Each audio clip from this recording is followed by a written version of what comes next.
एक लोग को किसी से प्रेम हो गया और वो विवाह कर लिए, तो दूसरे को उसके साथ रहना चाहिए क्या?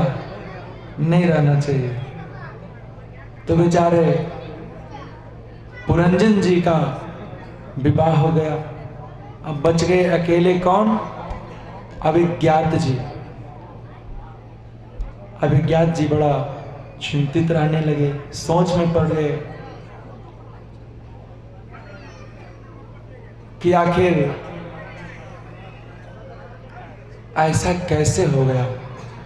प्रेम होने से पहले कोई कहता है क्या कि आपसे प्रेम होगा हमारा? ये नजरिया कब किसके साथ धोखा दे देगी ये कोई नहीं जानता। समझ गए ना? प्रेम कब किससे हो जाए। आप सबको भी प्रेम हुआ है ना? किससे प्रेम हुआ है? भगवान श्री कृष्ण से। बोले राधा रमन सरकार की। हमारे राधा रमन सरकार से प्रेम करना कौन कौन चाहते हैं? जोर से बोलेंगे, जय जय श्री राधे। तो जब हमारे मन में जिस चीज की जिज्ञासा आती है वो हमारा मन का इच्छा पूरा होता है। भगवान देखते हैं कि इसका रुचि किस कार्य में है। इतना लोग यहाँ पे आए हैं, बहुत लोग कथा श्रवण करने के लिए आए हैं, बहुत लोग हंसी करने के लिए आए हैं, बहुत लोग संगीत सुनने के लिए आए हैं, बहुत लोग ये देखने के लिए आए हैं कि आज आचार्य जी कहाँ छोड़ते हैं, क्या बोलते हैं, क्या नहीं बोलते हैं। तो सभी लोग का मत अलग अलग है। तो उसी प्रकार से भगवान सबकी बुद्धि सबकी मति देखते हैं। जब यहाँ हम आए हैं तो हमें क्या करना चाहिए? भगवान का भक्ति में लीन होना चाहिए। तो उसी प्रकार प्रेम जो है बहुत अच्छा भी है और बहुत बुरा भी है। जिस प्रकार ब्याह बुरा है ना, उसी प्रकार प्रेम भी। प्रेम में आदमी पागल भी हो जाता है। जब पुरंजन जी को पुरंजनी से विवाह हो गया और पुरंजनी एक दिन उनसे नाराज होकर कहीं चले गए, तो पुरंजन जी महाराज बहुत चिंतित होने लगे। जब कोई वस्तु हमसे, जो हमारा वस्तु प्रिय हो, और जब वो वस्तु छीन जाए तो हम क्या होता है? हमें दुख होता है, कष्ट होता है। तो पुरंजन जी को बहुत कष्ट हुआ और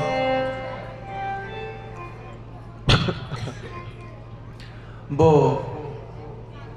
अपना शरीर का त्याग कर दिए। त्याग करना यानी शरीर को छोड़ दिए। राम राम सत्य है हो गया। ये राम राम सत्य है क्यों बोलते हैं?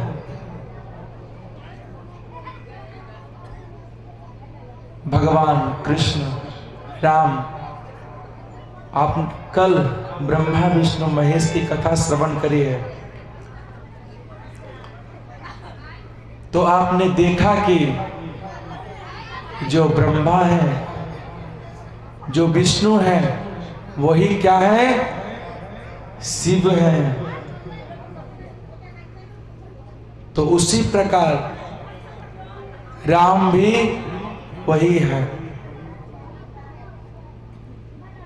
यहां दो ही हैं, शिव और शक्ति। शिव मतलब हो गए जितने भी ब्रह्मा विष्णु महेश इंद्र आदि, ये क्या हो गए? शिव। और मां पार्वती, मां दुर्गा, जितने भी देवियां हैं ये सभी क्या हो गई? शक्ति। शिव और शक्ति। बोली अर्धनारीश्वर भगवान की।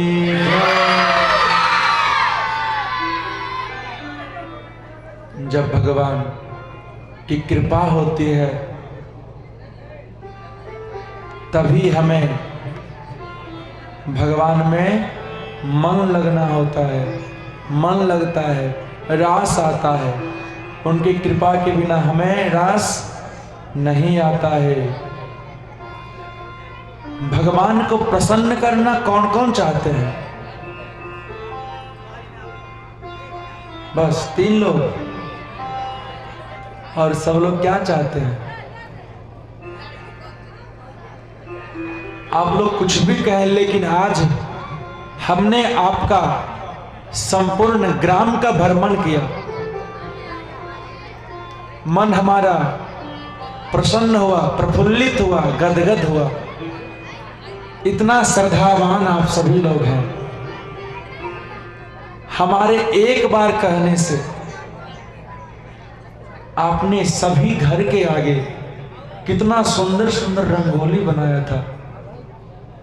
मेरा मन प्रसन्न हुआ। भगवान भोलेनाथ भी बहुत प्रसन्न हुए होंगे कि अच्छा है, विस्थापित ग्राम में अब हम बैठने जा रहे हैं। बहुत प्रसन्न होंगे वो भी। ऐसा ग्राम जहां 5-5 नंबर गेट है जी। बोले विस्थापित ग्राम की जय हो।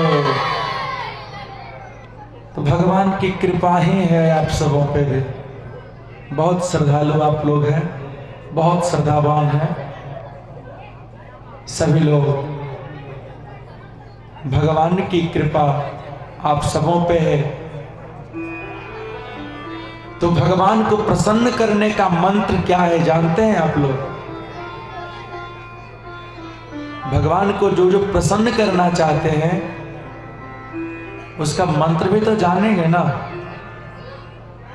उसका मंत्र एक ही नहीं, 3 मंत्र है। अब आप जो करेंगे उसी से फायदा होगा। प्रथम मंत्र है एक दूसरे में समान भाव। वो हमारा दुश्मन है, उससे नहीं बोलेंगे, ऐसा मन में भाव कभी नहीं आना चाहिए। दूसरा है हर परिस्थिति में आप चाहें कष्ट में हो या सुख में हो, कभी दुखी नहीं होना। हमें जब भगवान को प्रसन्न करना है तो हमें क्या करना चाहिए? पहला, सभी में समान भाव, और दूसरा, कभी हमें उदास नहीं रहना चाहिए, नाराज नहीं रहना चाहिए। हर एक परिस्थिति में हमारे जीवन की ये जो शैली है इसमें उतार चढ़ाव होते रहती है। होती है कि ना? भगवान की कृपा होती है हमारे घर में। जैसे लल्ला का जन्म होता है तो हम लोग खुश होते हैं। हमारे घर में कोई बूढ़े दादा का देहांत हो जाता है तो हम लोग क्या हो जाते हैं? दुखी हो जाते हैं। तो नहीं, ऐसा हमें नहीं करना चाहिए। सभी परिस्थिति में हमें समान भाव रखना चाहिए। और तीसरा क्या है? हमें अपने इंद्रियों को नियंत्रण करना। आप सभी लोग इंद्रियां समझते हैं क्या? सत्य बोलिएगा, इंद्रियां समझते हैं आप सभी लोग? तो आप समझ जाएंगे। इंद्रियां कितना है? मुख्य 5 हैं, लेकिन पांचों के 5 भेद हैं। जैसे संख्या के कितने भेद होते हैं? सब लोग पढ़े नहीं होंगे ना? जातिवाचक, व्यक्तिवाचक, इसी प्रकार से भाववाचक। तो जिस प्रकार से संध्या का 5 भेद है और पांचों का फिर अलग अलग भाग है, उसी प्रकार इंद्रियां 5 के 25। मुख्य इंद्रियां कितने हैं? मुख्य है 5, पांचों के 5 भाग, पचपचे पहाड़ा तो सबको आता होगा, तो 25 भाग है। तो मुख्य इंद्रियां हमारा 5 कौन कौन है जी? मुख,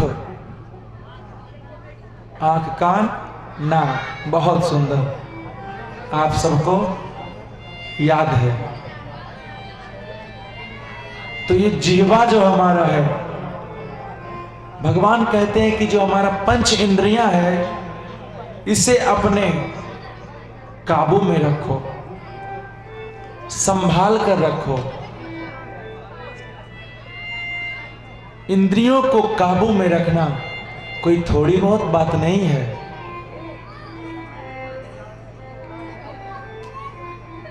तो इंद्रियों को काबू रखना, भगवान कहते हैं 5 इंद्रियों को अपने बस में रखना चाहिए। हमारा जीवा चाहती है कि हमें अच्छा अच्छा रोज स्वादिष्ट भोजन, मिष्ठान, फल इत्यादि का पान हो, मुझे मिले। और हमारा नेत्र क्या चाहता है जी? मुझे बढ़िया सा गुलदस्ता का सुगंध हमारे इस नाकों में आए। यजमान जी लगता है ज्यादा है गुस्से में है आज। बोलो जय जय श्री राधे।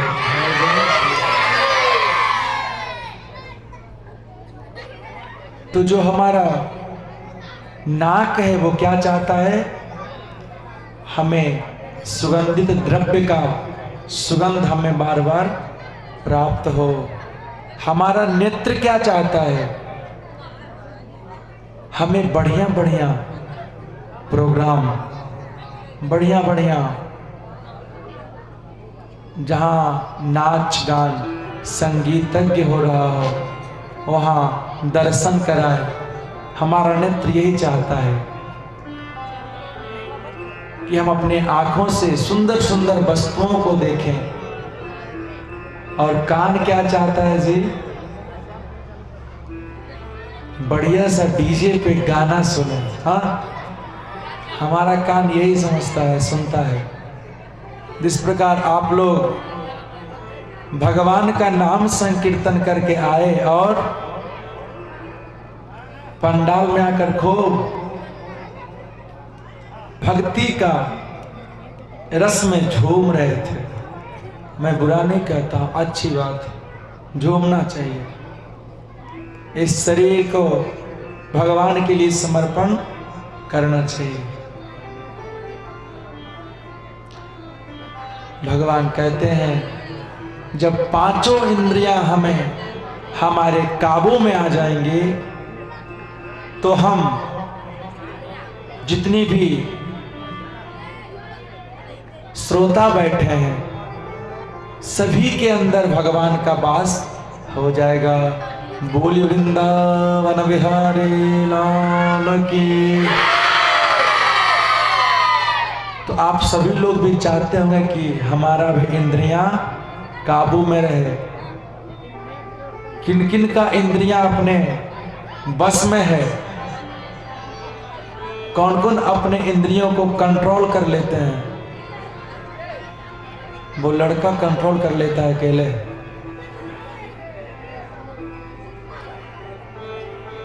इंद्रियां जब हमारे बस में आ जाएंगी तो भगवान का नाम संकीर्तन सब कुछ अच्छे अच्छे कार्य करेंगे, हरिनाम गान करेंगे, भजन करेंगे। बुरा भावना मन में नहीं आएगा। और जब हमारा इंद्रियां हमारे बस में नहीं रहेगा तो क्या कहेगा? घर के पानी से नहीं नहाना है। कहाँ नहाना है? ठंडा के मौसम में राजगीर कुंड में गर्म पानी में नहाना है। और गर्मी के मौसम में स्विमिंग पूल में नहाना है। आपके गांव के पास भी अब स्विमिंग पूल हो गया है ना, हम जानते हैं। तो इस जो इंद्रियां है ना, जो मन है ना, बहुत चंचल है। मन क्या है? चंचल है। ये चाहता है कि हमें, जो मन कहे ना, हमें समोसा चाहिए, बढ़िया बढ़िया स्वादिष्ट भोजन चाहिए, फल चाहिए। तो मुझे क्या करना है? ये सब पे संयम पाना है, कंट्रोल करना है। अब कंट्रोल क्यों करना है भैया? पैसा है तो खूब खाओ पियो, क्या करना है? लेकिन नहीं, ये कौन जानता है कि हमारे पास पैसा हमेशा रहेगा?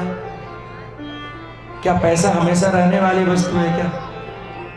वो आज है और कल खत्म। हमारे यजमान जी पूरा माल लेकर आए थे, सब खत्म हो गया। तो उसी प्रकार से पैसा का कोई बात नहीं है, और वो रहने वाला चीज नहीं है, टिकाऊ चीज नहीं है। उसी प्रकार हमारा इंद्रियों जो चंचल है, उसे बस में करना चाहिए।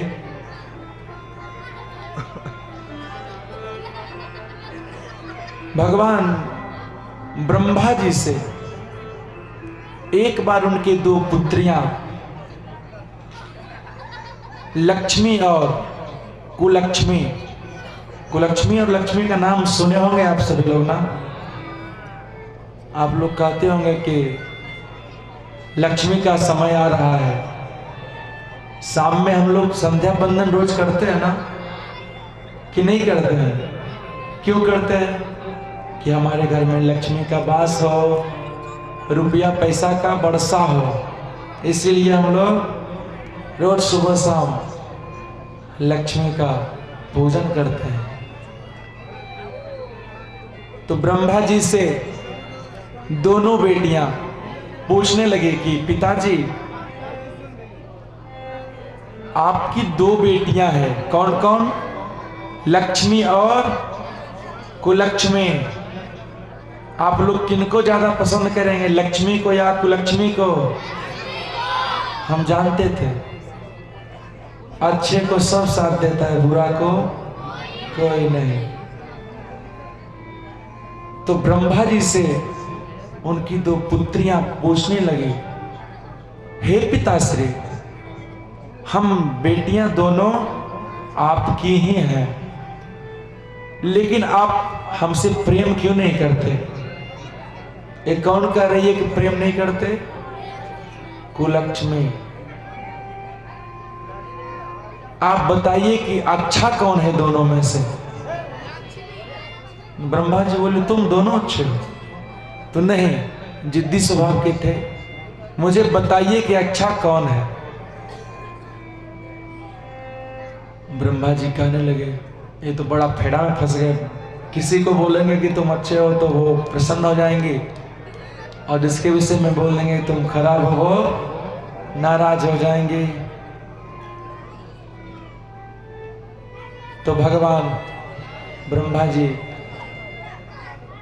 कहते हैं कि सुनो बेटी, तुम दोनों 2 कदम आगे जाओ, 2 कदम आगे जाओ, और फिर तुम दोनों वापिस आओ। जब वापिस आ गए तब कुलक्ष्मी कहती है कि अब बताइए पिताजी, कौन अच्छा है? तो बोले, बेटी, लक्ष्मी आते हुए अच्छा लगती है। लक्ष्मी बेटी जो है आते हुए अच्छा लग रही है, और तुम जाते हुए अच्छा लग रही है। बोलिए विष्णु भगवान की। इसका अर्थ क्या है? कि जब हमारे घर में लक्ष्मी का आवाहन होता है, लक्ष्मी मैया जब आते हैं, तो हम लोग प्रसन्न हो जाते हैं, और जब कुलक्ष्मी आ जाते हैं तो हम लोग क्या हो जाते हैं? नाराज हो जाते हैं, रुपया पैसा खत्म हो जाता है, गरीबी आ जाता है, फटे पुराने कपड़े पहनने लगते हैं। ये सब किसका प्रभाव है? कुलक्ष्मी का। तो लक्ष्मी किन किन के पास अभी है? जोर से बोलेंगे। जय जय श्री राधे। बहुत लोग ऐसे भी हैं जिनके पास लक्ष्मी का आवाहन अभी तक नहीं हुआ है, तो ठीक है, लक्ष्मी का आवाहन करने का प्रयास किया जाए। आपको पता है क्या, लक्ष्मी जी ब्रह्मा जी से कहे कि पिताजी हमें बास कहाँ है, हमारा बास बताइए। लक्ष्मी जी कहे कि तुम्हारा बास जहां धन संपत्ति इत्यादि हो वहां बास होगा। पीपल में जल कौन कौन देते हैं? हमें सब लोग जल देते हैं ना। आप लोग को पता है क्या कि पीपल में जल कब देना चाहिए? सोमवार को देंगे तो जल नहीं लेंगे, वो जल लेंगे, लेकिन इसके पीछे कारण है। शनिवार को ही जल क्यों दिया जाता है? 7 दिन, सप्ताह में कितने दिन होते हैं? 7 दिन। रविवार से लेकर के सोमवार तक किसका वास होता है? कुलक्ष्मी का। किसका वास होता है? और ओनली 1 डेज शनिवार को किनका होता है? लक्ष्मी मैया। तो हम लोग शनिवार को जल इसीलिए देते हैं कि हमारे घर लक्ष्मी आवे। बोल लक्ष्मी महारानी की, कुलक्ष्मी महारानी की। कौन कौन चाहते हैं कुलक्ष्मी महारानी को लाना? अच्छा, कुलक्ष्मी को मत बुलाइए, लक्ष्मी को बुलाइए। हम सभी लोग किस देश में रहते हैं पता है ना? भारत देश में रहते हैं। जहां डाल डाल पे सोने की चिड़िया करता हो बसेरा, तो भारत देश मेरा। जहां डाल डाल पर सोने की चिड़िया करता हो बसेरा, वो भारत देश है मेरा, वो भारत देश है मेरा, वो भारत देश है मेरा, वो भारत देश है मेरा।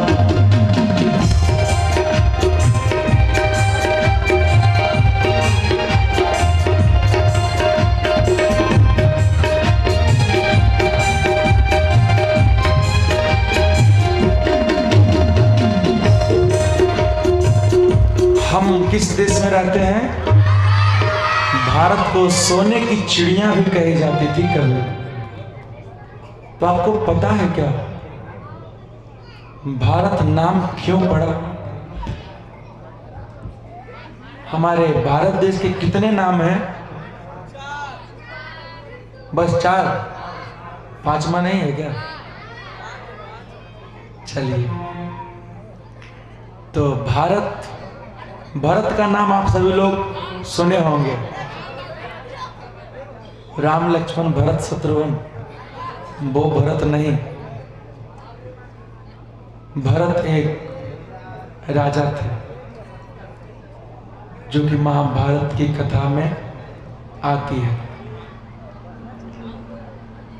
ऋषभ देव जी के पुत्र थे वो भरत, और जो राम लक्ष्मण भरत थे वो किनके पुत्र हैं? दशरथ जी महाराज की जय हो। तो ये जो ऋषभ देव जी के जो पुत्र भरत हैं, इन्हीं के नाम पे हमारा भारत देश का नाम भारत हुआ है। बोले भारत माता की।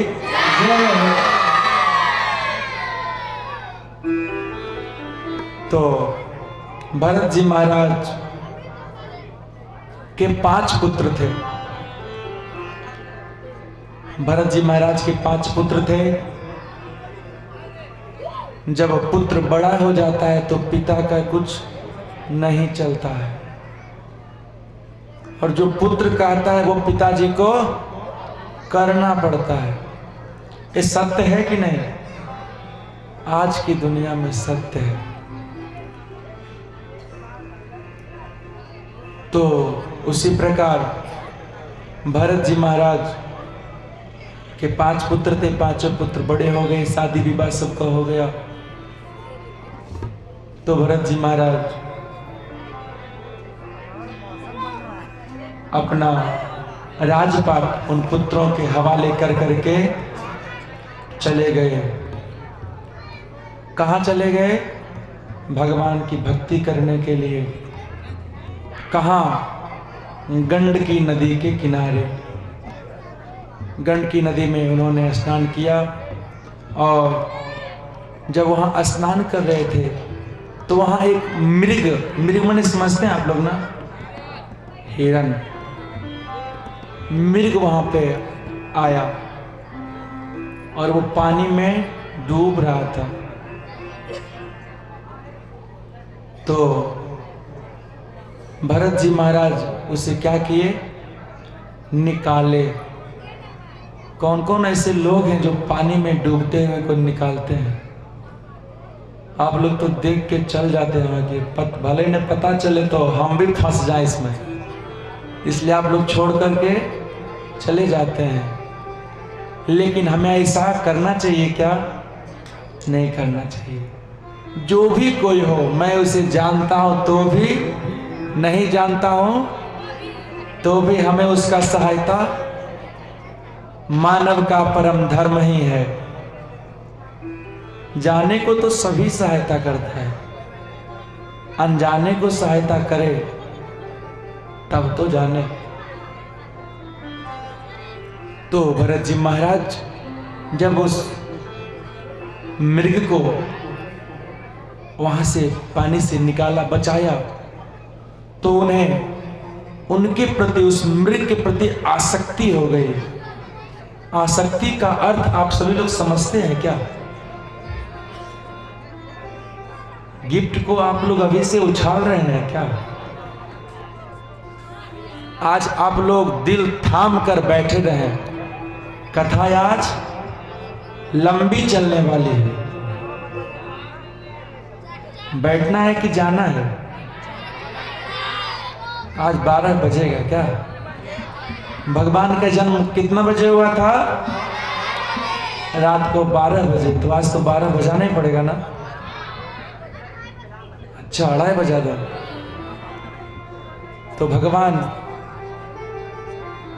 भरत जी जो थे वो मृग के प्रति आसक्त हो गए। आसक्त का मतलब होता है, हम जब किसी वस्तु से प्रेम करते हैं तो प्रेम कहीं ज्यादा ही कुछ कर बैठते हैं।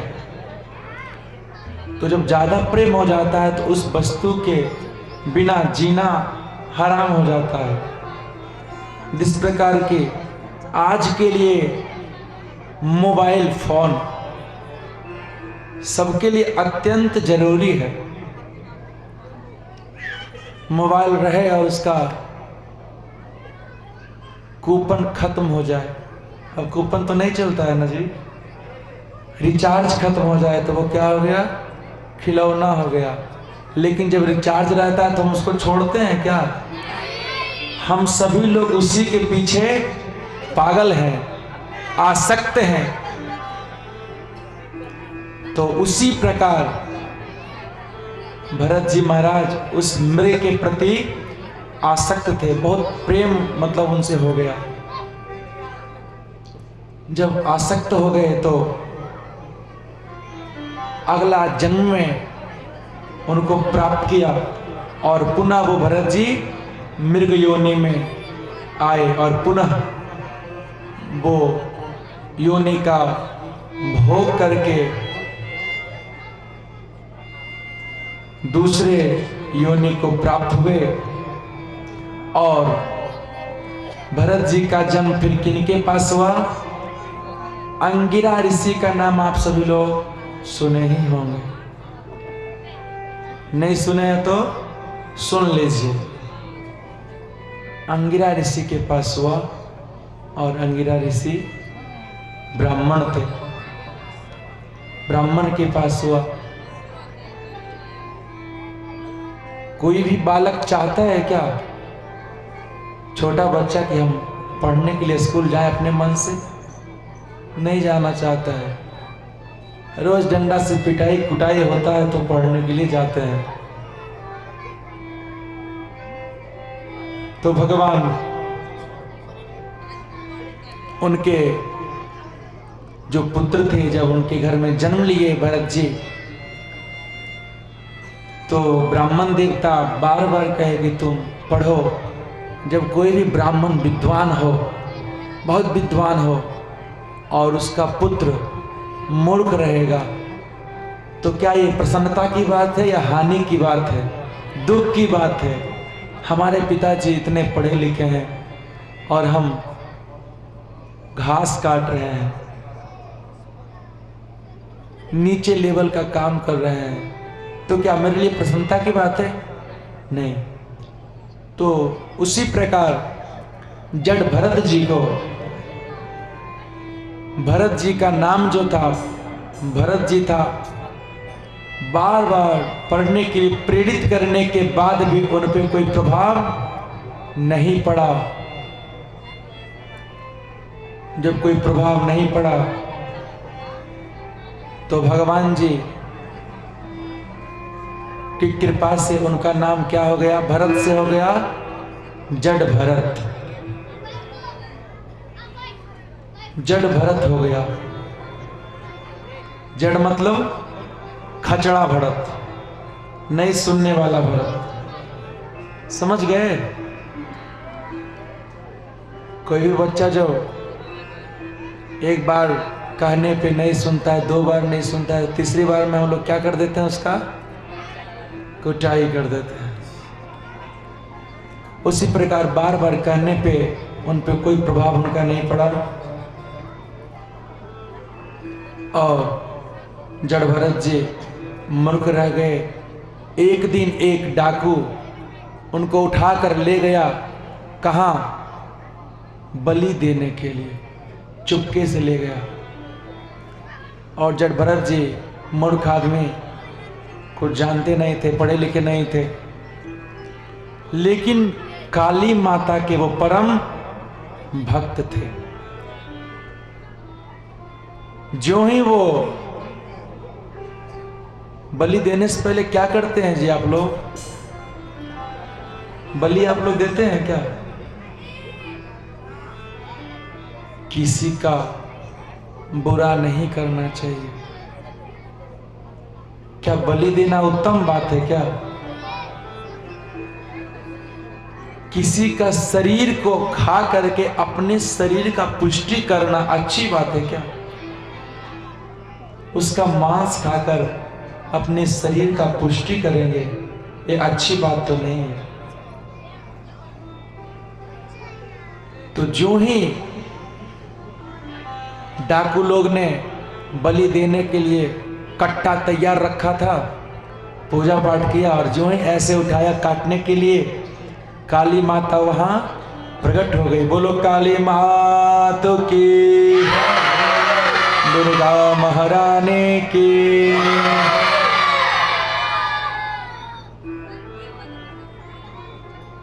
तब काली माता जड़ भरत जी महाराज को क्या किए? बचा लिए। और जड़ भरत जी महाराज फिर लौट करके अपने गांव कभी गए ही नहीं। सिंधु सौबीर देश का राजा रहुगन पालकी पर बैठकर एक बार सत्संग सुनने के लिए जा रहा था। सिंधु सौबीर के राजा रहुगन जी थे।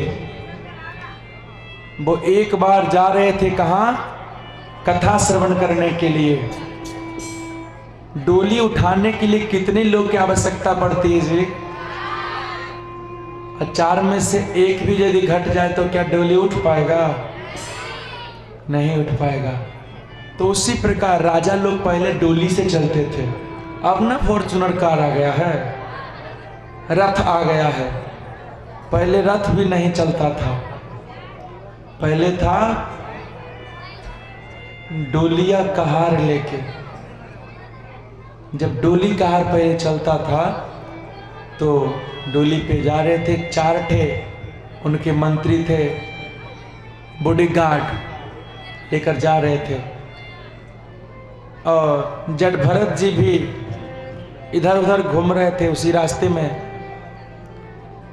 तो अचानक 4 में से एक का पेट में कुछ गड़बड़ी हुई, उल्टी हुआ, इस प्रकार का कुछ, और वो छोड़ दिया। डोली का एक छोड़ को उन्होंने छोड़ दिया और जट भरत जी को बुलाकर बोला, बस आप तनिक इसे पकड़ो। और जट भरत जी थोड़ा हेल्दी थे, हेल्दी माने मोटे घोटे खाए पिए घर से थे हो, आपकी तरह सब दुबले नहीं थे, मोटे घोटे थे। मोटा जब चलता है तो कैसे चलता है जी? थोड़ा सा इधर थोड़ा सा उधर करके चलता है। तो उसी प्रकार जट भरत जी चल रहे थे। अब डोली पर सवार राजा को लेकर जा रहे थे, तो राजा को क्या पता कि नीचे कोई हमारे सिवाय, जो हमारा मंत्री है उसके सिवाय तो दूसरा कोई होगा ही नहीं। तो जट भरत जी जब चलते थे, कभी आगे कभी पीछे, पेट कभी आगे कभी पीछे निकलता।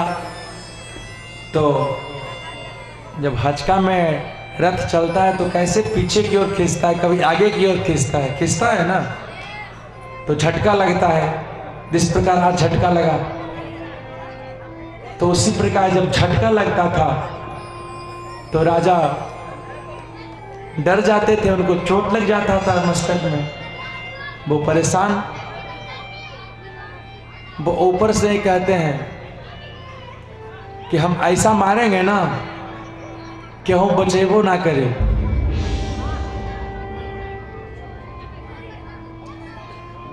थोड़ा सा फिर हुलक करके देखते हैं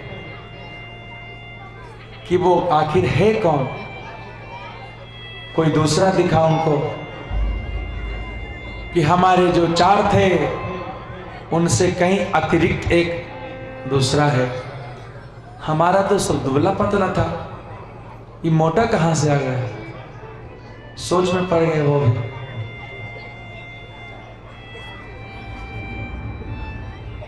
उनको कहे कि सुनो, ऐसा मारेंगे कोई बचाएगा भी नहीं, शांति से चलो, अच्छे से चलो, लचपच लचपच ना ही करो, समझे? तो भला वो सीधा साधा दुबला पतला रहे तब न चले। वो राजा थे, राजा लोग खाए पिए रहते हैं। वो कहते हैं कि मुझे मार की डर नहीं है, मुझे अपने मृत्यु से कोई भय नहीं है, मुझे चट्टान से नीचे फेंक दोगे तब भी मुझे कोई डर नहीं है,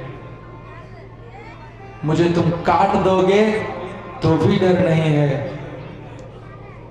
इसलिए हमें अपने जीवन से कोई मोह नहीं है। ना हम बिसंके सुरराज नाता, त्रक्षशूलाक्षयमस्य दंडा।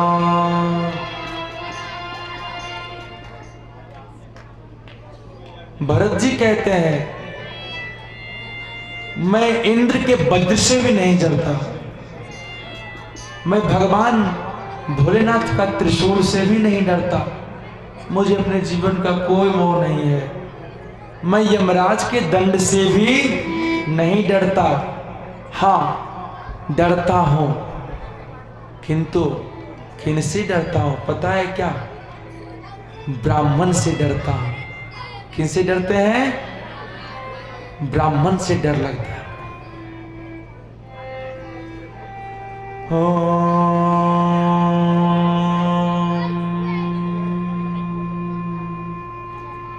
विप्र प्रसादा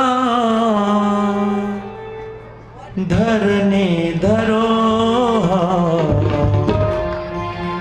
विप्र प्रसादा कमला बरो हम, विप्र प्रसादा धरने धरो हम, विप्र प्रसादा कमला बरो हम, विप्र प्रसादा अजिता जितो हम, विप्र प्रसादा अजिता जितो हम, विप्र प्रसादा मम राम रामम, विप्र प्रसादा कमला वरो,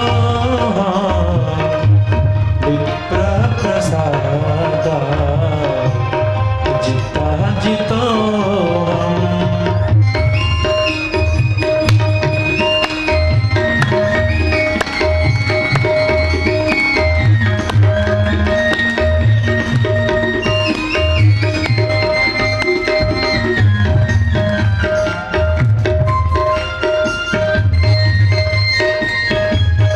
जय हो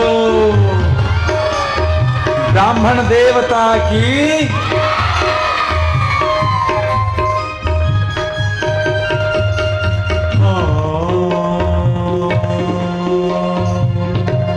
भगवान श्री रामचंद्र जी कहते हैं कि ब्राह्मण की महिमा तनिक नहीं है।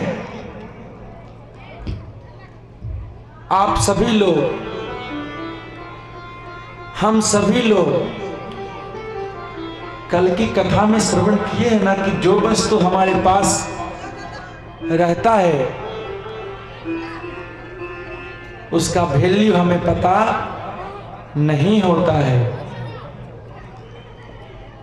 जब वो वस्तु हमसे छीन जाती है तो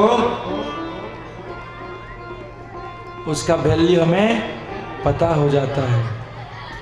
शांति शांति सुशांतिर्भवतु।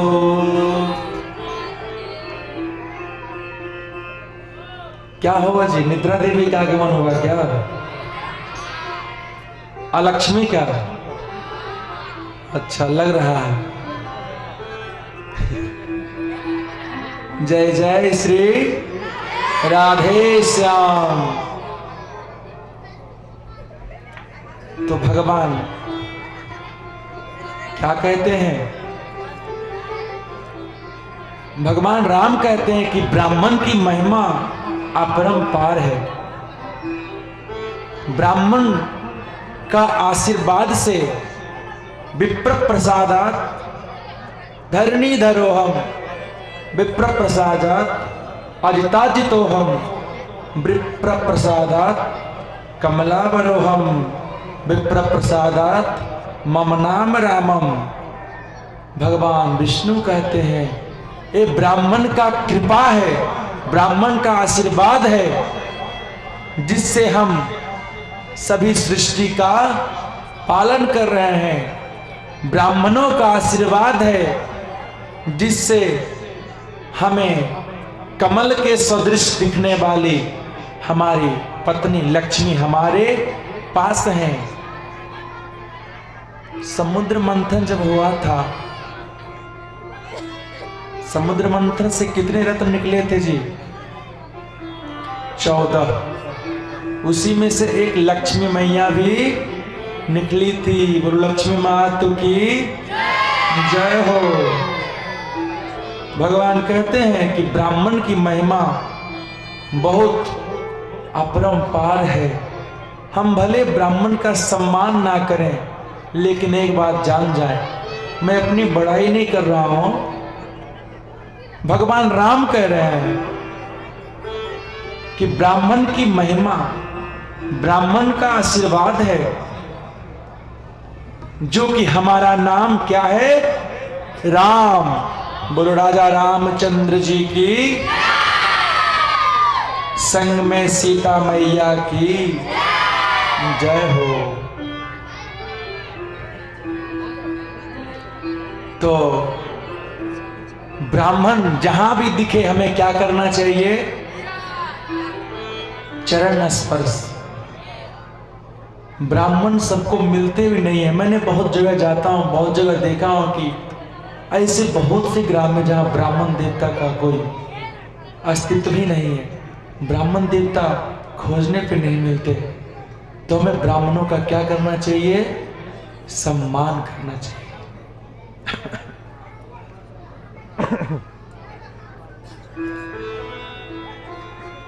तो ब्राह्मण का सम्मान करने से हमें भगवान में रास आएगा, भगवान की कृपा हमारे ऊपर होगी। न किसी जप तप साधन के बल पे आते हैं, न किसी जप तप साधन के बल पे आते हैं,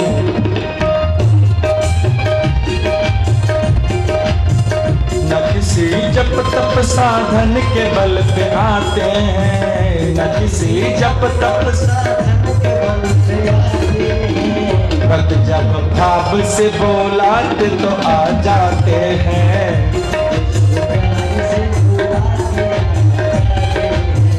भक्त जब भाव से बोलाते तो आ जाते हैं।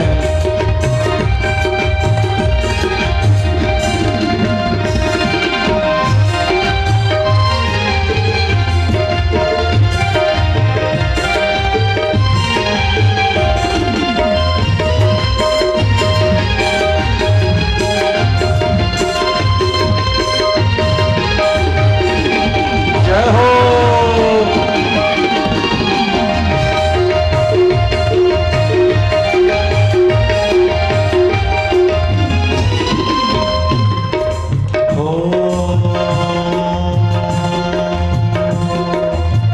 बढ़िया न पड़ती वो जंगल की ढीलनी सबरी, बढ़िया न पड़ती वो जंगल की ढीलनी सबरी, बढ़िया न पड़ती वो जंगल की ढीलनी सबरी, बढ़िया न पड़ती वो जंगल की ढीलनी सबरी, बड़ी बदरूपति मथुरा की कुमारी कुबरी, बड़ी बदरूपति मथुरा की कुबरी, ऐसे अबलाओं के, ऐसे अबलाओं के हो, ऐसे अबलाओं के घर जाके भोग पाते हैं, ऐसे अबलाओं के घर जाके भोग पाते हैं, कोई जब भाव से बुलाए तो आ जाते हैं, कोई जब भाव से बुलाए तो आ जाते हैं।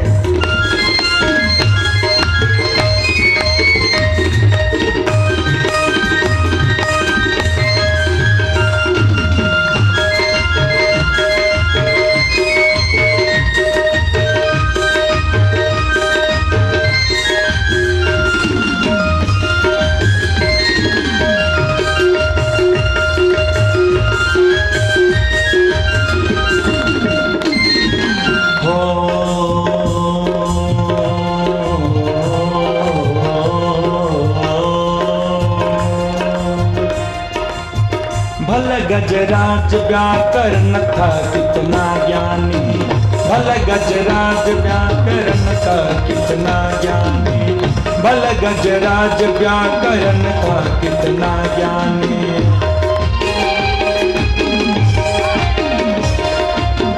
गिद्ध न जानता था देव की मधुर वाणी, गिद्ध न जानता था वेद की मधुर वाणी,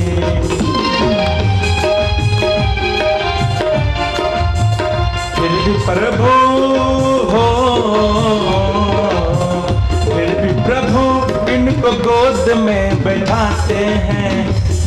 प्रभु इनको गोद में बिठाते हैं, जब कोई भाव से बुलाए तो आ जाते हैं, जब कोई भाव से बुलाए तो आ जाते हैं।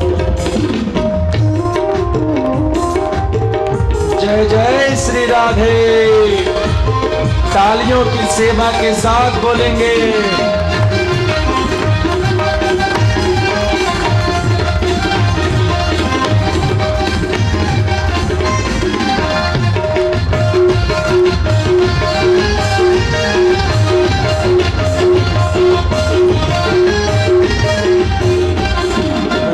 न किसी जप तप साधन के बल से आते हैं, न किसी जप तप साधन के बल से आते हैं, कोई जब भाव से बुलाए तो आ जाते हैं, कोई जब भाव से बुलाए तो आ जाते हैं, कोई जब भाव से बुलाए तो आ जाते हैं, कोई